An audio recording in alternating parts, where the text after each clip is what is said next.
اعوذ باللہ من الشیطان الرجیم بسم اللہ الرحمن الرحیم۔ ناظرین، اسلامک ورلڈ چینل میں آپ سب کو خوش آمدید کہتے ہیں۔ ناظرین، آج ہم قوم عاد کی آندھی کے بارے میں قرآن پاک کا ایک بہت ہی خوبصورت واقعہ آپ کے ساتھ ڈسکس کرنے جا رہے ہیں۔ آئیے اس واقعے کو سنتے ہیں اور جانتے ہیں کہ اس واقعے میں ہم سب کے لیے کیا سبق سیکھنے کے لیے موجود ہے۔ قوم عاد مقام احقاف میں رہتی تھی، جو امان اور حضرت موت کے درمیان ایک بڑا ریگستان ہے۔ ان کے مورث اعلیٰ کا نام عاد بن اوس بن ارم بن سام بن نوح ہے۔ پوری قوم کے لوگ ان کے مورث اعلیٰ یعنی کہ عاد کے نام سے پکارنے لگے۔ یہ لوگ بت پرست اور بہت بد اعمال و بد کردار تھے۔ اللہ تعالیٰ نے اپنے پیغمبر حضرت ہود علیہ السلام کو ان لوگوں کی ہدایت کے لیے بھیجا، مگر اس قوم نے اپنے تکبر اور سرکشی کی وجہ سے حضرت ہود علیہ السلام کو جھٹلا دیا اور اپنے کفر پر اڑے رہے۔ حضرت ہود علیہ السلام بار بار ان سرکشوں کو عذاب الہی سے ڈراتے رہے، مگر اس شریر قوم نے نہایت ہی بے باکی اور گستاخی کے ساتھ اپنے نبی سے یہ کہہ دیا، جس کا ذکر قرآن پاک کی سورۃ الاعراف کے رکوع نمبر 9 اور پارہ نمبر 8 میں اس طرح بیان ہوا ہے: کیا تم اے ہود ہمارے پاس اس لیے آئے ہو کہ ہم ایک اللہ کو پوجیں اور جو ہمارے باپ دادا پوجتے تھے انہیں چھوڑ دیں؟ تو تم لاؤ جس کا ہمیں وعدہ دے رہے ہو، اگر تم سچے ہو۔ آخر عذاب الہی کی جھلکیاں شروع ہو گئیں۔ 3 سال تک بارش نہیں ہوئی اور ہر طرف قحط و خشک سالی کا دور دورہ ہو گیا، یہاں تک کہ لوگ اناج کے دانے دانے کو ترس گئے۔ اس زمانے کا یہ دستور تھا کہ جب کوئی بلا اور مصیبت آتی تھی تو لوگ مکہ معظمہ جا کر خانہ کعبہ میں دعائیں مانگتے تھے تو بلائیں ٹل جاتی تھیں۔ چنانچہ ایک جماعت مکہ معظمہ، اس جماعت میں مرثد بن سعد نامی ایک شخص بھی تھا جو مومن تھا مگر اپنے ایمان کو قوم سے چھپائے ہوئے تھا۔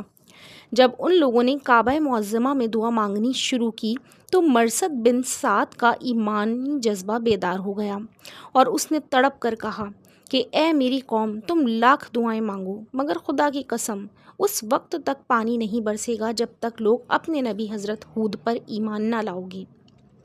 حضرت مرثد بن سعد نے جب اپنا ایمان ظاہر کر دیا تو قوم عاد کے شریروں نے ان کو مار پیٹ کر الگ کر دیا اور دعائیں مانگنے لگے۔ اس وقت اللہ تعالیٰ نے 3 بدلیاں بھیجیں، ایک سفید، ایک سرخ، ایک سیاہ، اور آسمان سے ایک آواز آئی کہ اے قوم عاد، تم لوگ اپنی قوم کے لیے ان 3 بدلیوں میں سے ایک بدلی کو پسند کر لو۔ ان لوگوں نے کالی بدلی کو پسند کر لیا اور یہ لوگ اس خیال میں مگن تھے کہ کالی بدلی خوب زیادہ بارش دے گی۔ چنانچہ وہ ابر سیاہ قوم عاد کی آبادیوں کی طرف چل پڑا۔ قوم عاد کے لوگ کالی بدلی کو دیکھ کر بہت خوش ہوئے۔ حضرت ہود علیہ السلام نے فرمایا کہ اے میری قوم، دیکھ لو عذاب الہی ابر کی صورت میں تمہاری طرف بڑھ رہا ہے، مگر قوم کے گستاخوں نے اپنی نبی کو جھٹلا دیا اور کہا کہ کہاں کا عذاب اور کیسا عذاب؟ یہ تو بادل ہے جو ہمیں بارش دینے کے لیے آ رہا ہے۔ یہ بادل پچھم کی طرف سے آبادیوں کی طرف برابر بڑھتا رہا اور ایک دم ناگہاں اس میں سے ایک آندھی آئی جو اتنی شدید تھی کہ اونٹوں کو ماں ان کے سوار کے اڑا کر کہیں سے کہیں پھینک دیتی تھی، پھر اتنی زوردار ہو گئی کہ درختوں کو جڑوں سے اکھاڑ کر بند کر لیا، مگر آندھی کے جھونکے نہ صرف دروازوں کو اکھاڑ کر لے گئے بلکہ پوری عمارتوں کو جھنجھوڑ کر ان کی اینٹ سے اینٹ بجا دی۔ 7 رات اور 8 دن مسلسل یہ آندھی چلتی رہی، یہاں تک کہ قوم عاد کا ایک ایک آدمی مر کر فنا ہو گیا اور اس قوم کا ایک بچہ بھی باقی نہ رہا۔ جب آندھی ختم ہوئی تو اس قوم کی لمبی لمبی لاشیں زمین پر اس طرح پڑی ہوئی تھیں جس طرح کھجوروں کے درخت اکھڑ کر زمین پر پڑے ہوں۔ چنانچہ ارشاد ربانی قرآن پاک کی سورۃ الحاقہ اور رکوع نمبر 1 میں اس طرح سے فرمایا ہے: اور رہے عاد تو وہ ہلاک کیے گئے نہایت سخت گرجتی ہی آندھی سے، وہ ان پر قوت سے لگا دی گئی 7 راتیں اور 8 دن لگاتار، تو ان لوگوں کو بچھڑے ہوئے دیکھو، گویا وہ کھجور کے درخت ہیں گرے ہوئے، تو تم ان میں سے کسی کو بچا ہوا دیکھ رہے ہو۔ پھر قدرت خداوندی سے کالے رنگ کے پرندوں کا ایک غول نمودار ہوا، جنہوں نے ان کی لاشوں کو اٹھا اٹھا کر سمندر میں پھینک دیا، اور حضرت ہود علیہ السلام نے اس بستی کو چھوڑ دیا اور چند مومنین کو جو ایمان لائے تھے ساتھ لے کر مکہ مکرمہ چلے گئے، اور آخری زندگی تک بیت اللہ شریف میں عبادت کرتے رہے۔ ناظرین، اس واقعے کا درس ہدایت جانتے ہیں کہ ہمارے اور آپ کے سیکھنے کے لیے قرآن پاک کے اس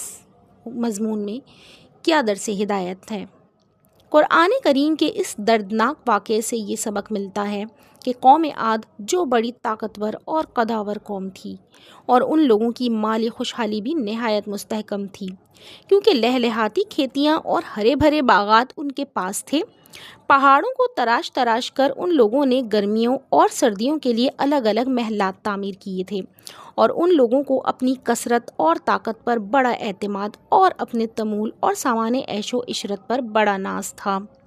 مگر کفر اور بدعمالیوں اور بدکاریوں کی منحوسیت نے ان لوگوں کو قہر الہی کے عذاب میں اس طرح گرفتار کر دیا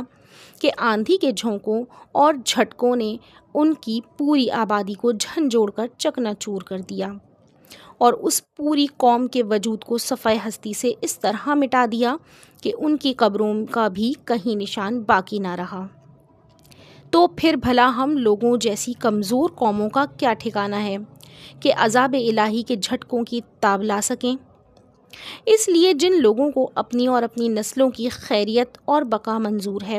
انہیں لازم ہے کہ وہ اللہ اور رسول کی نافرمانیوں اور بدعمالیوں سے ہمیشہ بچتے رہیں،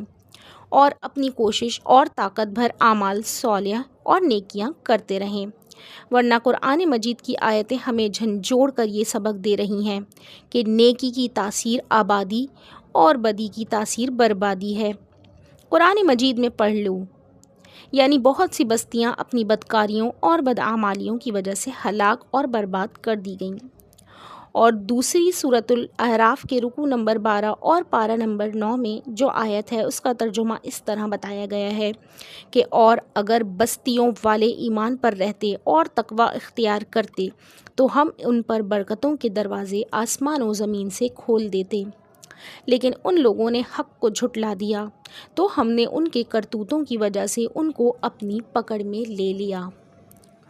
ناظرین کرام، ہمارا اس ویڈیو کو بنانے کا مقصد صرف اتنا ہے